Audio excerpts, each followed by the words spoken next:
Prepare yourself for the terror. The prison of madness, where few enter and none return. Welcome to Unsung Horrors with Lance and Erica. Leave all your sanity behind. It can't help you now. Welcome to another episode of Unsung Horrors, the podcast where we discuss underseen horror movies, specifically those with fewer than 1,000 views on Letterboxd. I'm Erica. I'm Lance. And it is April. Showers of blood. And what that means is the movies that we are going to be covering this month will have blood in the title. Yeah, there's a lot to choose from. There's a lot. Makes it pretty easy. It does, but it's still kind of like, I don't know, the rules that are set make me even more nervous to pick from like what's out there. Yeah. It's weird. Next year when you start looking, start with Sangue. So you can find some foreign films instead. There you go. Yeah. I found one, Cake of Blood, and then I watched it and I was like, yeah. Yeah, I watched but it was Sangue de Pastel, and I was like, ooh, neat. Yeah, I like the idea of different language, yeah. Mm-hmm. Smart. So what's funny, though, about this film is that the original title of it doesn't have Sangue in it, but it is called Bloody Sect, a.k.a. Secta Siniestra from 1982. This has a Vinegar Syndrome release, and as of this recording, has 528 views on Letterboxd. And streaming on Arrow streaming services. Is it? Mm-hmm. Oh, that's right. I brought that up last You did time. bring that up, yeah. Damn it. Oh, my brain. Love how it doesn't work sometimes. All right, so quick rundown of Bloody Sect. After escaping from the attic, Elizabeth finds Frederick in bed with Helen and decides to gouge out his eyes with a fire poker. Elizabeth ends up in jail and Frederick is permanently blinded. He and his wife Helen want to have a baby, but Frederick is unable to, so they go to a clinic for artificial insemination. At the clinic, a member of a satanic cult gleefully watches as she is inseminated with the sperm of Satan. We later find out that 2 other women received sperm from the same donor, one of whom got rid of the fetus after becoming extremely ill, and for that was subsequently killed by the Satanists, and the other was killed by her own husband because she was in such bad condition. Early in her pregnancy, Helen is experiencing a lot of pain and illness, so the Satanists set her up with a female caregiver, Margaret, to watch over her. As Helen nears the birth of her child, Elizabeth breaks out of jail and goes back to the house, and all hell breaks loose, figuratively and literally. Yeah. There's a lot of, there's just a lot of questions that are raised. There's quite a few. I have some questions that, and I don't normally want to try to apply too much like, well, how about this and why and how this to these types of movies, but I do have one burning question about this. And, I do too. I wonder if it's the same. We've kind of been on, we're on the same page quite a bit. Okay, we'll see. Yeah, when we get to that part. This is directed by Ignacio Equino. He has a long career dating back to the 1930s. He's got 80 plus film credits, but this is his only horror film. I did find a few of his other films floating around, but none that had subtitles. There were a few I found on torrents, but they were too many gigs to make it worth it for me to download, so I didn't. So I actually didn't check out any of the other films that he directed. A lot of them are westerns, dramas. There's a few softcore films in there too, which I would have watched. But yeah, I tried to watch some of his westerns, but none of them had subtitles. Yeah. I was kind of bummed about it because they looked good. Yeah, I was interested in a few of them, but every time I found them somewhere, it was like, no subs. I'm like, this is great. We need to learn Spanish. I'm, C. It's never too late, right? C. Screenwriters. The original story and original script was by Juan Bosch, and then Equino and his wife actually got the rights to the script. And the end product, Bosch was not necessarily a fan of after Equino and his wife made some changes to it. Cinematography is by Juan Gelpi, and we've mentioned him before because he was the same cinematographer for Corruption of Chris Miller, which we covered earlier on in the podcast. Yeah, Giallo January pick. Hell yeah. That also has a Vinegar Syndrome release, and if you haven't seen it yet, you should definitely pick that up. Sure. It's still streaming on Tubi as well. He also did the cinematography for Crypt of the Living Dead from 1972. And I know you watched this earlier, like maybe I think just like a few months ago, actually. I feel like I watched this a couple of years ago. Did you? Okay. Yeah, 2020. Oh, yeah. Well, time is a flat circle. So I have no idea what's happening. I do remember it, though. Yeah. It's fun. I liked it. I remember the ending very well. The scream. Yes. Yeah. The alternate title for it is like Helen, Queen of the Vampires or something like that. Young Hannah, Queen of the Vampires. Hannah, not Helen, Queen of the Vampires. Cool. And then one other film that he did quite a few others, but one other one that I wanted to mention that he did the cinematography for is a film called A Dog Named Vengeance, or El Perro. This came up recently, and I can't remember which podcast it came up on, but it's basically, it stars Jason Miller from The Exorcist, and he is a political prisoner, and he escapes, and a prison guard and the dog chase after him. Miller kills the guard, and so the dog is like on a mission to like track him down, and it's like, and that's the whole movie? That's the majority of the movie. Like, it's not enough of the movie. When the dog is there, the movie's great, but like the audio dub that of the version that I watched was really bad, and so there was this whole sort of like rebel group trying to with a plan that was really sort of convoluted and hard to follow. And so whenever that was focused on that, a lot of things were really unclear. If it was just this dog chasing after Jason Miller, and you can see Jason Miller's penis too. He gets butt naked in this. So, oh yeah. Yeah. So Juan Antonio Bardem is in it. Yes. He's an actor in it. He directed Corruption of Christmas. Yes. I was circling back to that, but okay, yeah, sorry. No, you're fine. But yeah, that movie was good. I built it up a lot in my head because I was like, fuck yeah, dog chasing after Jason Miller for an hour and a half. Yeah, that sounds badass. I liked it, but could have been better. Score is by Enrique Escobar. I wrote 3 words down next to score. I wrote discordant organ banging. Yeah. It sounds like every once in a while a child is just going nuts on a keyboard. Because the whole thing, from what I could gather, is just on a keyboard. There's no other instruments. It's him like layering, and it is chaotic. Yes. Especially those opening credits.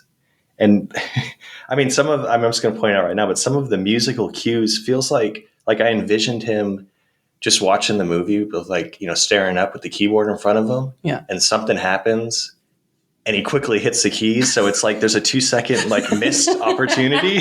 There's a lot of that going on. But I thought it was just maddening. It was just too much. That's hilarious.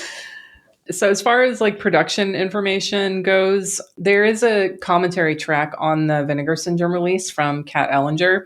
And so Kat Ellinger even couldn't find very much information about it because there just simply wasn't any distribution or advertising. So there's not really any anecdotes or background information about the film. So a lot of her commentary focused on Spanish cinema during this time period, and a little bit on like the connectivity between a lot of the people who were working on these films. So like Bardem and the cinematographer and some of the actors, but there isn't really too much to say about a lot of the actors because a lot of them were either in some of Aquino's other films, but they're not really in anything that I recognize or that I think listeners would recognize if I mention them by name.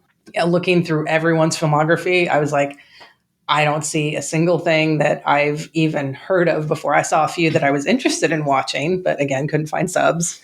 But yeah, it's kind of this thing where like, Aquino and sort of a lot of the people, save for the cinematographer, are in this little bubble that has yet to really get tapped and a lot of people to discover yet. And I think like this release by Vinegar Syndrome is kind of a step toward that. Right. Kind of like what we were talking about with Abraham in our Black Pit episode, where not a lot of these Mexican Gothic films have been coming out, but he hinted that a lot more to come. And I know you just picked up two. You got two of them. Yeah, La Llorona and the Phantom of the Monastery. Yeah. So I've got that coming too. And he hinted at a few others that are probably coming out. So I think that wave for that is coming. And so I think, there are plenty of other really good Spanish horror movies. I think a lot of people forget that Pieces is Spanish. They think it's Italian. Right. I'd love to see Belle from Hell. Did Kat bring that up actually at all in her commentary? She didn't, no. Okay. That one is a movie I feel like I might have paired it up like more than once with the double feature pick. I think you paired it up officially once, but you've brought it up at least 2 or 3 times in that segment. But that movie it's so good. And it is. There's so many other good Spanish flicks that have gotten attention from labels like Vinegar Syndrome and Mondo Macabro. Mm-hmm. So I think that wave is coming soon. I don't think we're going to get any. I'm not sure if we'll get any more from Aquino because most of his other filmography doesn't. Right. I don't know. Maybe the Westerns, but we'll see. Yeah. I just want a dog called Vengeance. I'm sure that'll get. Oh, you know who did mention it? Came up on an episode of Pure Cinema, and Quentin Tarantino brought it up. Oh, is that right? So if he brought it up, then people are scrambling. Yeah, someone's gonna fucking figure out a way to like get that on Blu-ray now. So yeah, that's who brought it up. So you probably will be able to get a Blu-ray of that movie if there is elements to do so. Right. So even though the actors don't really have any other films to mention, I still do want to bring up who they are. So first up, we have Carlos Martos. He plays Frederick Payne, the husband. Then Emma Kerr. She plays Helen Payne, his wife. Diana Conca plays Elizabeth. She is the... Yeah, hell yeah. I don't know. It's going to be between her and Margaret for who's my favorite, but we'll see. Margaret's entrance. It's like superstar here. Right? So good. So Diana Conca as Elizabeth, she is the crazy lady in the attic.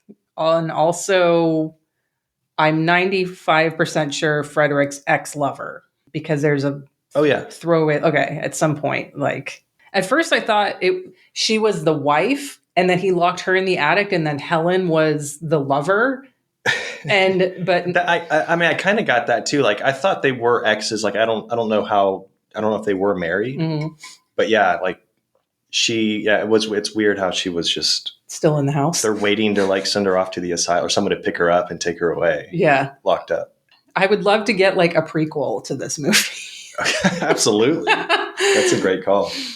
All right. So next we have Concha Valero. She plays Sister Margaret, and she is the Satanist midwife or housemaid or house helper. She's the satanic Ursa from Superman 2. I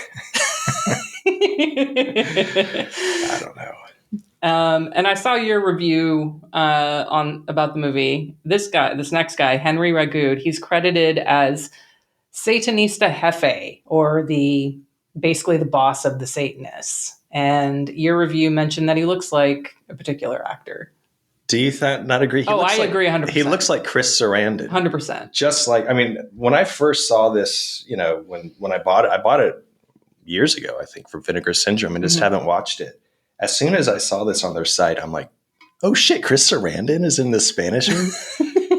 No. Every time I saw him, I still thought he looked, he's a little more, prominent jawline and stuff, this actor here. Yeah. But in that poster, it's uncanny. Oh, it looks like him completely. Yes. Now, before you go, listeners, looking up what we're talking about, just be warned that within that same poster, there is a spoiler for the end of the film. So I know I pointed it out last time, and as always, we do spoil films when we talk about them. So if you haven't already, buy it from Vinegar Syndrome, watch it on the Arrow player, or if you don't give a fuck, then listen on, because we're going to get more into this film right after this promo from our network.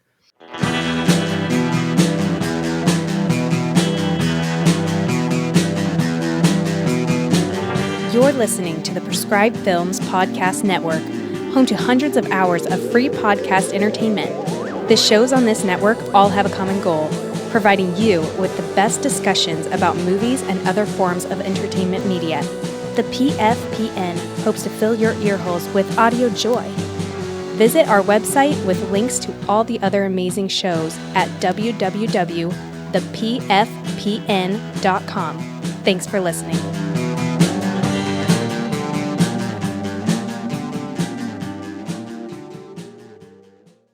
I want to get this out of the way first, and I want to see like if your big question is the same as my big question. So, Okay. their plan, the Satanist plan, is that we've got 3 inseminated women, At least, right? At least, Yeah. So, I'm wondering a few things, like if it was just these 3 women.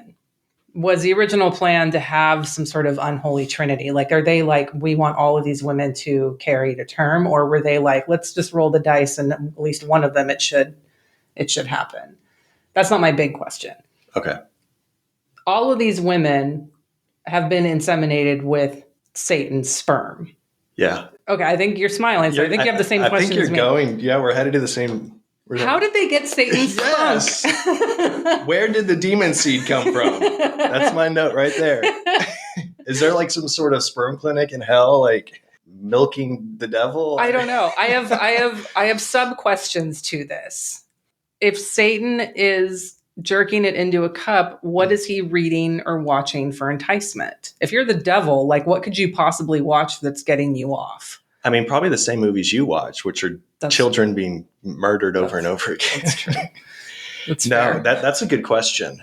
What would the devil watch to get him horny? And Yeah. If you guys know, you can please comment and let us know, because because that's a good. I mean, Lance is probably right. It's probably just child murder. I mean, basically, I do a podcast with Satan. I mean, no, because I do really like this angle because it's completely different than all the other, like the child of the Antichrist, right? know? Yeah, like this is actually they have the sperm and they're artificially inseminating women who are going to clinics. Yeah, I like the angle of it, but and I don't want to nitpick on the logic of a film like this, but I think there is a missed opportunity here, and that's to literally have a shot of Satan jerking off. Like I don't necessarily need to know where the goo came from, but I do think that like if there was a movie where you could have that, it could be this movie. I agree. Where there's like just like nightmare, fucking dream sequence thing going on, and like Satan's over there just like, and it's just like. Yeah, or like I'm sure it's been done in a movie too, where the child, because Helen, who has the baby in her, she goes through a lot of pains, and I guess all these women did, because that's why one of them was killed and one of them had an abortion. Like a point of view with the baby, the demon baby inside, kind of clawing at the. Yeah, that would have been good too. Like some busted like Luigi Cozzi movie or something like. Oh yeah, Luigi Cozzi, not Cozzi. I fucked that up completely. Cozzi, yeah, exactly like that from like Black Cat with that fucking, I don't know, it's like a baby and a pickled, I don't know, like it's pickled baby, exactly, like pieces are falling off of him floating around. And, like I do like this angle with the insemination. It's interesting that a movie again like this doesn't have a satanic rape scene, because this is very much aped off of Rosemary's Baby. For sure. So you would think it would have something like that, and it doesn't. Instead, it's this much more like clinical procedure that's happening. It is, yeah. And I'm wondering, because this has all the main necessary ingredients for a soap opera. I mean, it plays out like a telenovela. Yeah. And maybe that supernatural element of a jerking off Satan, or, the way it is like very clinical and procedural, like artificial insemination and this abortion talk, that's very soap opera-y. Yeah. Which kind of fits into so many more of the elements that are in this movie, which I love. Yeah, it's like other telenovela sort of elements, most of them involving when Elizabeth is on screen, I think. Oh, yeah. She's made for soap operas. She is. Her face is so dramatic. Like there's these overly dramatic musical cues. There's cat fights. There's these like quick zoom shots in on faces and like expression. The reactions, like eyes widening, then narrowing, and then widening again. Exactly. I love it. Nostrils flaring.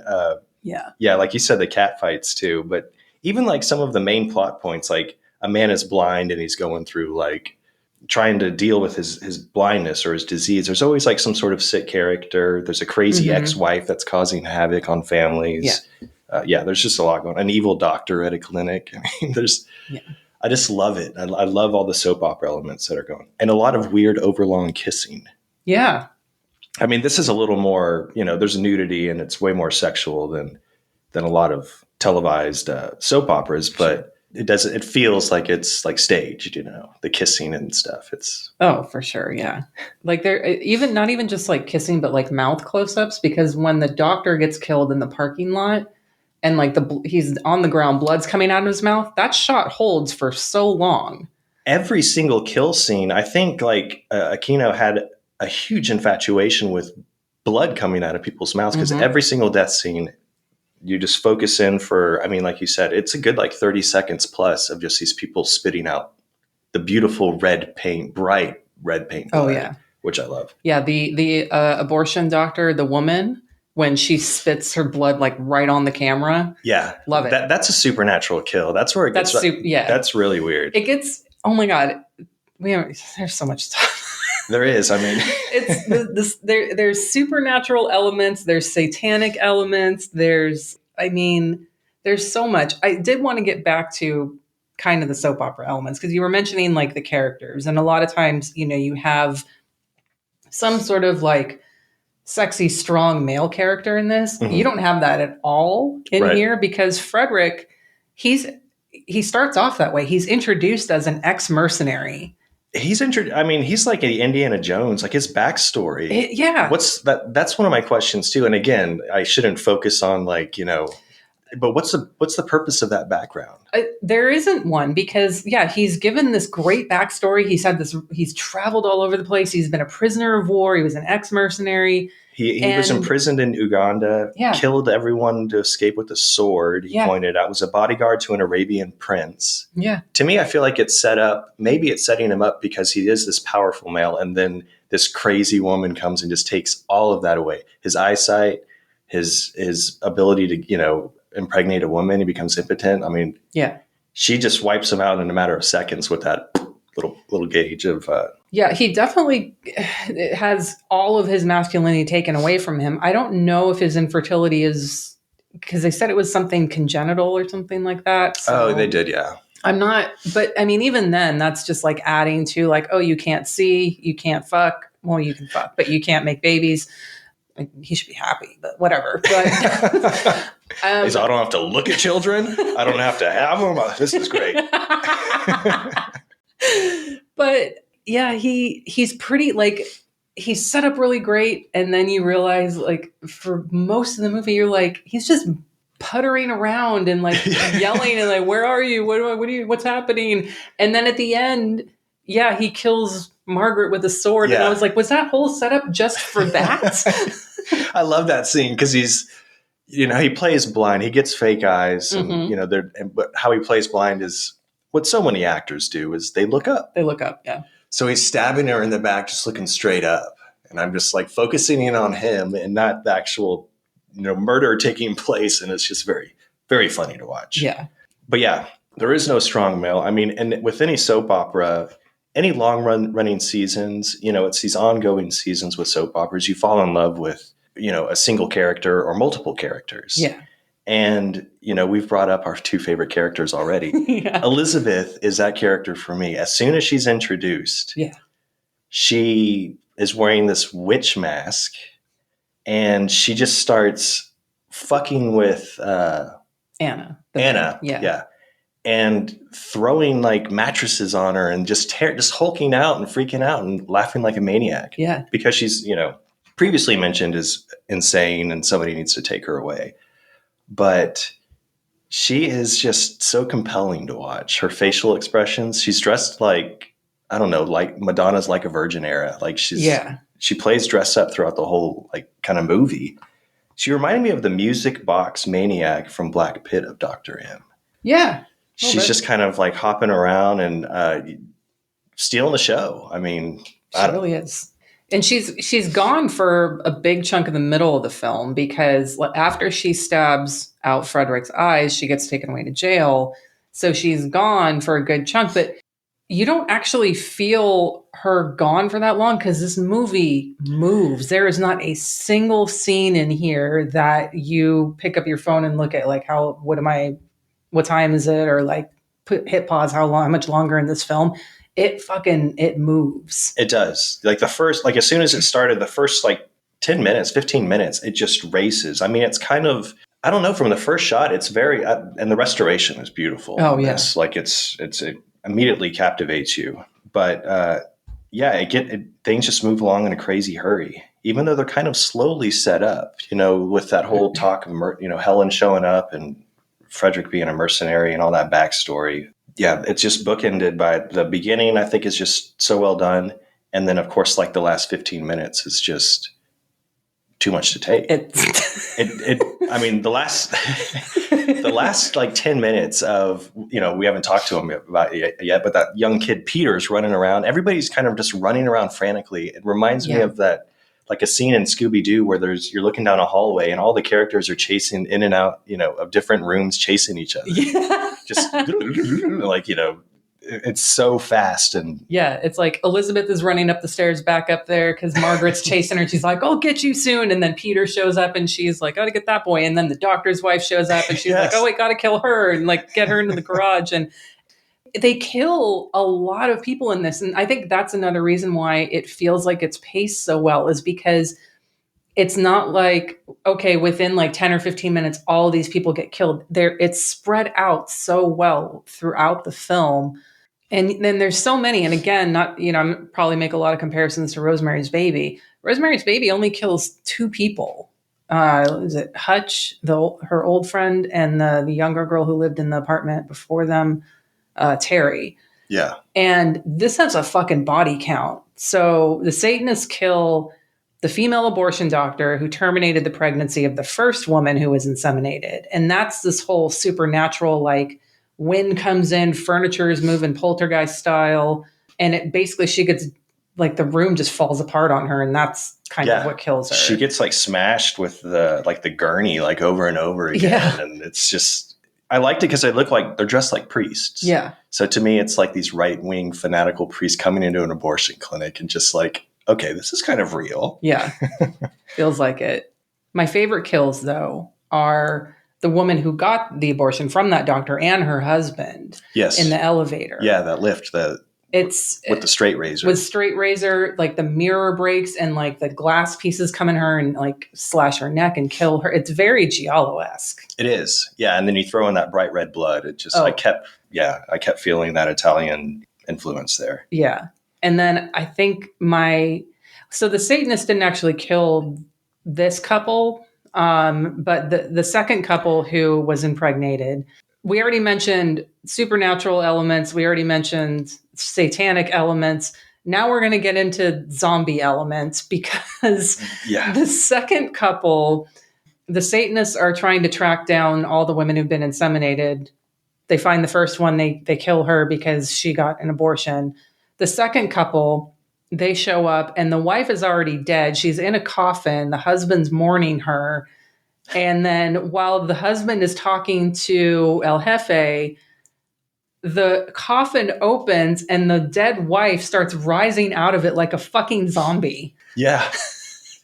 That whole thing felt like I was watching like a Herschel Gordon Lewis, like that whole scene, because the makeup is, again, the restoration is beautiful. Yes. So you can see when there's imperfections in the set or something. It's a black curtained room. There's nothing in it. There's like maybe one fern over here and then the coffin at the center of the room, and that's it. Yeah. And then when she pulls them into the coffin, and she has, the makeup is very zombie-esque, but it's not really well done. Yeah. But she pulls them into the coffin and she's kind of smiling as she's going in. And I don't think she's smiling because she was directed to do that. I think she's smiling because she might feel silly as an actress or the situation. Yeah. And then like the coffin kind of like falls apart on the bottom.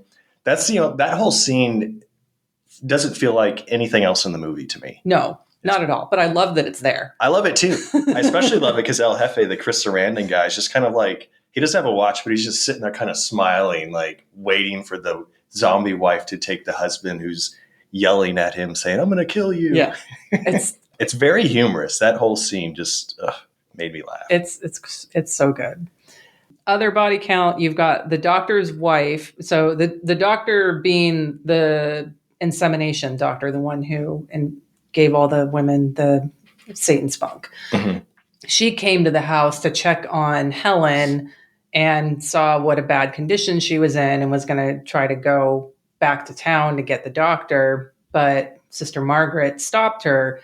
And this is another sort of a Giallo-esque type kill where she's getting strangled and it's like, oh, wait, I'm not going to kill you this way. Instead, I'm going to like stick your head next to the exhaust pipe Right. and have you die that way. Yeah, that choking's that scene went on a little too long for my taste, because that one was like over a minute of her just of the victim just like gagging and choking for air, and Margaret just close up on her face looking angry. Is very soap opera-y. Not my favorite kill, but whenever they're focused on Margaret's face, I was like, yay.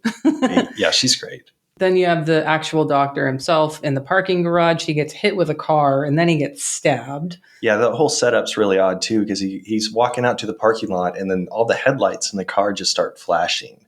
Yeah. And it freaks him out. Again, it's kind of supernatural. And then the Chris Sarandon guy's like yelling, you can't escape. And then you focus on him spitting out blood for a good like 30 seconds. Oh, yeah. That stabbing though was good because it's like close up on a dummy. Yeah. And the knife's like going in and out and blood's pouring out. That looked like what was a really good effect too was when Frederick got his eyes gouged out. Yes. It was so good. Like it shows it going in and then his hands going up to the face. Like it looked great. Yeah. The effects are good. And you can never go wrong. Like, I just love that bright blood. That's 70s, Give me early that 80s. Give me the paint blood. And then I guess the last death in the film, which I guess I have more questions about this one too, is Elizabeth. Because, that's not technically. Well, okay. Well, yeah. Right. Okay. Of these people. Well, I don't want to, we'll get to the ending. So Elizabeth, after she comes back to the house and she gets chased around, like Lance said, Scooby-Doo style, and she ends up back in the attic. And then the next time Margaret finds her in the attic, she is naked, covered in newspaper clippings, and hanged. Yeah, completely purple with her tongue sticking out. Right. But then she sort of wakes up and puts her arm on her, and then she's also speaking from beyond the grave. Yeah. She says, Margaret, I'll be in hell soon and I will get my revenge. So to me, because, Frederick keeps calling like Margaret while she's staying there the whole time, like you're a witch, and people call her a witch. And that's what she is. Like she's a witch. But to me, Elizabeth is like the true witch here. She's like speaking from the beyond and, saying like, I'm going to get my revenge, Yeah. I don't know that whole supernatural, again, it's another supernatural twist to everything that's going on here. But yeah, because she's dead, but then she grabs Margaret and Margaret's kind of frozen in fear. Like she can't move. Really weird. Again, I think a prequel would definitely help. Yeah, I mean, we need a prequel and we need a sequel too, because obviously she's in hell causing havoc. That's true. Yeah. But we would have, I mean, all these characters are so much fun that there's so much you could do with it. But I mean, we kind of talked about how a lot of the gore in here was really good. I think there's some stuff that is more H.G. Lewis, kind of like you mentioned, like when Helen is further on in her pregnancy and she's starting to get sores on her face and her chest. They're drawn on by magic marker. Yeah, it's very endearing. It's I love it though. I think that's why they made Frederick blind, so he wouldn't be seeing her go through this weird transformation. Yeah. Or else, if he had sight, he would just wash her face and she'd be fine because it's just marker. It is. And I do love it for that. Like, I saw that and I was like, that's adorable. And thank you. Well, another thing that I know you loved is that scene where Frederick goes up, or he's up in the attic, I think. Mm-hmm. He's in the attic. And you get just a huge swarm of the most fake rubbery bats you can imagine. I love them so much. As soon as it started, you see the strings, you see everything. I'm like, okay, he just walked into some weird like child's mobile. Like that. Like this is a toy. This isn't really a bat attack, is it? Is that what I'm watching? It is. They're real bats. I couldn't believe it. It's so good. I love fake bats. You throw a fake bat in any movie, it's automatically getting an extra half star. I just watched another Mexican horror movie like earlier in the week called The Curse of Nostradamus, and there's a great fake back in there. So basically, it's what's his name? Herman Robles, Yeah. and he plays a vampire Nostradamus. Oh, did Abraham? I think Abraham mentioned. I think this he one. did. Yeah. There's like 4 in a series of movies. This one's from 1960, but yeah, as soon as that popped up, because I had just watched The Curse of Nostradamus like before this, I was like, oh my God, this Erica's like in heaven. I got to tell Erica first about Nostradamus, but these fake bats take it to another level because he escapes. There's all these weird kind of passageways in the house too. Yeah, it's like you go up into the attic, but then you open a mirrored closet, and behind there's a bolted door, and that's where Elizabeth was being held. Yeah, for however long. Yeah, so he takes like this side panel, this hidden panel out of the attic, and as he closes the door, a little cute bat gets his head squished all. Wee! The little fake bat. Aww. Yeah, it's too cute to like be sad. It's so because it's just like a doll. I know, but I love it even more when you can see the strings. Like, I love seeing the zipper in the suit. I don't care. Like, I think it's great. Like, at least put like fake cobwebs around or something to hide some of this. I mean, I don't know. Again, you're right. It's just so endearing. Just leave it. Yeah. Leave those strings. It's so good. So we already went through all of the kills and everything. There is also a kill tease in this. There is. Yeah. I thought would have been like why you picked it. Like when this popped up, I was like, okay, here we go. This is why Erica picked this. So Peter, he is Frederick's nephew, and he gets picked up at the station by Margaret. She's there. He's there with his mom. They were going to go visit. He ends up going with Margaret to go back to the house, and she makes him get out of the car and says, go pick up that rock for whatever fucking reason. And he's like, what? Okay, fine. And then she tries to run him over, and he gets out of the way. First time I watched it, I was like, God damn it. But I'm going to surprise everyone right now. I don't hate this kid. Oh, okay. He's not terrible. He's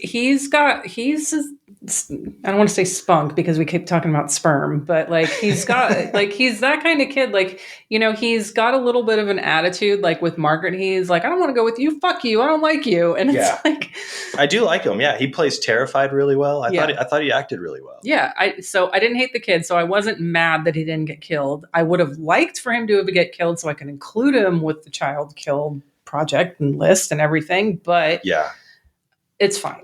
I'm not mad that the child didn't get killed. Any other movie, I would have been like, why the fuck didn't you kill that kid? But yeah, you're right. It is a huge tease because like the way it's presented is like Margaret, just who we already know is evil. She asks the mom like, oh, I'll take him. Yeah. And then I thought, okay, here we fucking go. Mm-hmm. Yeah. And then you think there's another point at the end of the movie when Margaret catches him back at the house and she's choking him. And I'm thinking like, oh, okay, he is going to get killed now. But then no. Frederick finally does something in the movie and stabs Margaret and kills her to save Peter. So again, not mad about it though. Yeah. We have one thing that I don't know if you noticed. So whenever the Chris Sarandon guy, El Jefe's on screen, he always has that red light shining on him. Yes. Not always, but in a lot of scenes, it's just... Most of it, yeah. Yeah, it's completely... Sometimes he's sharing a scene with somebody and there's just a red light on him. Like, out of nowhere. But the wind seems to play a huge role in this. It's so loud. It is. The sound effect of the wind sound effects is just all over the place in this. The most prominent scene, though, is when he goes to look for the one wife or the one woman who was artificially inseminated and the husband killed her. Right. Her name was Mrs. Bruner. Mm-hmm. And I guess there's a crying girl who's walking out of the funeral home or wherever it is. Yeah. And he gets out of his car. Broad daylight. And it all of a sudden is like the windiest like environment you've ever seen. Like he's got a wind machine on him and a red light on him. And he's like, where's Mrs. Bruner? And you immediately cut to the little girl and it's just calm and she's crying. Mm-hmm. Oh, she's dead. And then back to him. Whoosh. I'm like, I love it, but I don't know. It seemed like it should be involved with like all environment around him. Yeah, no, he's got a wind like shield, like he's in a wind bubble. Yeah, it's like a Satan's force field or something that only, I don't know. Yeah. So I first saw this movie 2 years ago. The John put this on for his birthday marathon back in 2020. And this was great with the crowd, especially the ending. So I want you to talk through the ending, and I want to hear about your experience watching that ending. So the ending is Helen gives birth, and the baby's wrapped in this black shawl, and Margaret and El Jefe are performing the pregnancy, the birth, and Margaret runs off, and that's where she's killed. But El Jefe runs out with the baby. And they during the there's birth, been there's forest fires happening. Yeah, there's stock footage forest fires intercut with her giving birth, and the walls in the room are starting to bleed. I mean, it's a really great scene. I especially love the stock footage fires. I was like, this is great. It's the fucking Armageddon. The Antichrist is being born. And El Jefe grabs the baby and walks outside. And Helen gets up and she has no more sores. She's just completely naked, looking great. She's stoked on life. She's like an ecstasy. She's on ecstasy. She's like watching El Jefe walk off with the baby, and she's just smiling like, there he goes. Well, what's even funnier is El Jefe's face. He's got this smile on his face, like you just wouldn't believe, like the most joyful smile ever. And he's walking through what looks like burned, trees. Yeah. And he comes across, I guess it's burned limbs, making the sign of the cross. Mm-hmm. And this is literally like less than a minute. It is so rushed. And as he looks up and sees the cross, the baby starts smoking, and he throws the baby, and it is engulfed in flames. And the baby, God bless this baby. It is clearly a plastic doll that you could buy at the dollar store. With horns on it, but it is just burning, and then the end. I mean, this all takes place like in a minute. The first time I watched this, I was like, "What? Are you kidding me?" I mean, at first I thought like lame. I wanted more of all what was happening. But as it ended, I was like, I love this so much. What a perfect way to just end this fucking movie. Yeah, I love that doll. Like it's honestly like one of the best I've ever seen. Like this one, like a baby that's clearly a doll. Yeah, like there's that Sniper movie with Bradley Cooper. Is that what it's called, Sniper? Yeah, I haven't seen it. I haven't seen it either, but I've seen like the pictures of it where he picks up a baby and he's like, he's acting. He's doing a good job acting like this is a baby, but it's very clearly a doll that he's hugging on. There's a British public information film called Grain Drain, but that's not it's a public information film. It's not the same thing. One of the books or one of the movies that's in the Bleeding Skull book, Necrophiles. I think Zach hated that movie, but that one's got a fake baby doll in it. These are shot on video, so you expect baby dolls in them too. Zombie 90 Extreme Pestilence had a really good one. Oh yeah. Yeah, I mean, the only thing I could think is, the props department bought the doll wherever they bought the bats. Yeah, and then they glued little horns on it and one little tooth.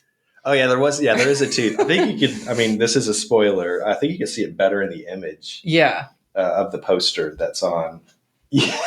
It's right there on Letterboxd. It's fucking adorable. It's a burnt to a crisp baby doll with little horns on its head. I love it. It is great. But yeah, when it ended, like the ending is so fast. My favorite part is when the guy is just smiling, kind of skipping through, all looks up and sees it, engulfed in flames. Boom! Great way to end this movie. Yes, absolutely. Great pick, Erica. Thank you. I'm glad I finally watched it. Been sitting on my shelf a little too long. So obviously, we both recommend this film. What direction did you go with double feature pick? Okay, so I did keep thinking of Prince of Darkness, which I paired with Damned in Venice. I thought of it too. I was like, but no, Lance just did that. Right. And then your double feature for Damned in Venice was Bloody Sect. So it all kind of intertwines. And then I thought of one of your favorites, The House of the Devil. That's not funny. We all love Ty West on this podcast. No, nobody likes Ty West on this podcast. I knew this would cause controversy. So I went with Beyond the Door. Oh, okay, yeah. AKA also known as Who Are You? From 1974, directed by Ovidio Assanides and Robert Piazzoli. And Ovidio holds a special place in my heart. He brought me and Eric and I together when you invited me and Cody on your podcast covering his Madhouse. But Beyond the Door is basically an Italian ripoff of The Exorcist and Rosemary's Baby, about a mother who becomes pregnant with her third child, and the pregnancy progresses at this rapid rate. And while she's pregnant with what seems to be the child of the Antichrist, she also becomes possessed. So it's double the fun and a very unfortunate situation for this woman. Like Helen in Bloody Sect, this woman in Beyond the Door, her name's Jessica, she's going through this gross transformation during her pregnancy as she's carrying this demon baby inside her.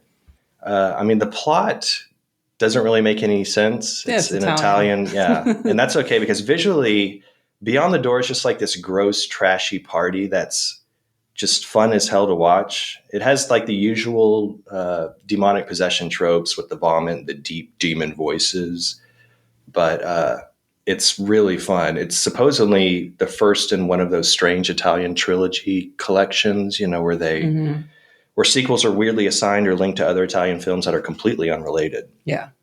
So it's Beyond the Door, then Mario Bava's Shock. Right. With Daria Nicolodi, and then Beyond the Door 3. Beyond the Door is actually my favorite of those three. Yeah. It's just because it's just how wild it is. So I would pair Bloody Sect up with Beyond the Door. I'd kick it off with, that ending though. But Beyond the Door has a great ending too. Yeah, that's tough. That's a tough. You can't lose. You can't. However, either way, it's up to you. It has an Arrow release, and it's also streaming an Arrow player. So Beyond the Door. Love it. What's your pick? I had a lot that I was thinking of, like a few that came to mind as far like just how much I was thinking about Satan's sperm while I was watching this film. The movie, The Incubus from 1982 came to mind. Yeah, because they talk so much about like how much fucking sperm. That's right. In that, so I don't think it would necessarily work as a double feature, but unless you were going for like a sploogel feature. Sploogel feature. Come on, guys, give me that one. I'll give it to you. Demon Seed from 1977, where Julie Christie gets impregnated by a computer. But that's devil fetus, but technically you don't really see the devil fetus from, I think it's like a few seconds, and it's a great Hong Kong movie, but I don't think it's fitting too much with this. But and then like The Devil Within Her, which is Joan Collins, Donald Pleasance, and Carolyn Monroe's in there too. But that one isn't necessarily like the Antichrist baby. That one's like her getting. She actually has the baby fairly early in the film and thinks it's possessed by the spirit of this like evil little person that she wronged in the past. A little person? Yeah. Cool. It's interesting. Okay. But ultimately, I ended up going with one that I actually brought up in Junesploitation a few years ago. It's The Unborn from 1991. With Brooke Adams and James Karen in it. And it's about a couple who can't have children, so they join a fertilization program. And then really strange things start to happen to her body while she's pregnant. And they eventually discover that the doctor had other plans for their fetus, and they were part of this really weird experiment. So this one has an equally interesting ending. It doesn't exactly go the route that you expect that it's going to. It's not nearly the what the fuck ending that Bloody Sect is, but I do like this movie. I would go this one first and then end with Bloody Sect, because Bloody Sect has a superior like what the fuck ending in this one. It's a great way to end the day. Or anything. In your life. Just die happy. There you go. Exactly. So that's my April Showers of Blood pick. Lance, what do you got? Okay, I'm pulling out, I think, one of the coolest titles that includes the word blood. Blood Orgy of the She-Devils. Is it shot on video? Yeah, it's definitely DIY. Yeah. Okay. It sounds like I feel like Bleeding Skulls covered Yeah, it's Mitch. It's written and directed by Ted V. Michaels. So okay. yeah, 1973. Ted V. Michaels directed The Corpse Grinders, Astro Zombies, Doll Squad. So it definitely has that DIY shot on video, nonconformist, like whole presentation. But Blood Orgy of the She-Devils is about Mara, the queen of the Black Witches, who, with the aid of black magic, reincarnation, and a gang of maiden disciples or she-devils, sacrifices captive men and seeks revenge against those who have tortured and persecuted witches throughout the centuries in past lives. So we just brought up Ted V. Michaels. I think similar to how we approached Creatures from the Abyss, I think this might be a film where we talk a lot about the director. Yeah. Because he has a lot of off-kilter films, and the way he approached making his movies. Anyone familiar with Michaels might be a little put off by this pick, because there are pacing issues in Blood Orgy of the She-Devils, just like there are in most of his films. But like, there's this undeniable just passion in his presentation and the script and the cast. I mean, everybody goes for it. So I think it's going to be fun to dive into. Blood Orgy of the She-Devils has 557 views on Letterboxd. It's currently on Tubi. It does have a DVD release out there that you can find for super cheap, like under $10, from Image Entertainment's Cult Cinema Collection. Are you ready for it? Yeah. I am. No, I am. It's been a very long time since I've watched one of his films, so I'm willing to see it with older and wiser eyes. And oof. Yeah, I don't know. Yeah, there's. So I watched The Corpse Grinders a long time ago, but I'm actually, having watched Blood Orgy of the She-Devils fairly recently for the first time. Mm-hmm. I was going through a lot of blood titles. None of them were really just all good, all movies are good. This one just really sucked me in for some reason. I fell in love with it. And I'm really interested, like you just said, I want to dive into his other shit and see see if we get some Alvaro Passati weirdness going on. I'm not going to promise how many Ted V. Michaels movies I'm going to watch. I'll give at least 2 or 3. Come on, let's do the 100% like we did. Oh, fuck no. I know how many movies this man has made. Hell no. Yeah, it should be fun. Well, April Showers of Blood continues in 2 weeks. If you are not already, you can follow us on Instagram, Twitter, Facebook, and Slasher, all at Unsung Horrors. And you can follow me on Letterboxd, Twitter, and Instagram at Hex Massacre. I'm on Twitter, Instagram, and Letterboxd at El Shaibi. All right. Thanks, everyone, for listening. We'll see you back for Blood Orgy of the She-Devils. Night, y'all. Bye.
Hey, it's Death by Video. I'm Phil. I'm Kit. And I'm Graham saying welcome to our podcast full of merry movie mayhem. Ever wonder what an Irish kung fu movie would look like? It's called Fatal Deviation, and we covered it. Ever wonder what a movie about 1,000 cats would look like? It's called Night of 1,000 Cats, and we covered it. And it stars Hugo Stiglitz. Listen to Death by Video to hear us discuss and dissect some of the weirdest, wildest, and wackiest films ever made. All this and more on Death by Video! Woo!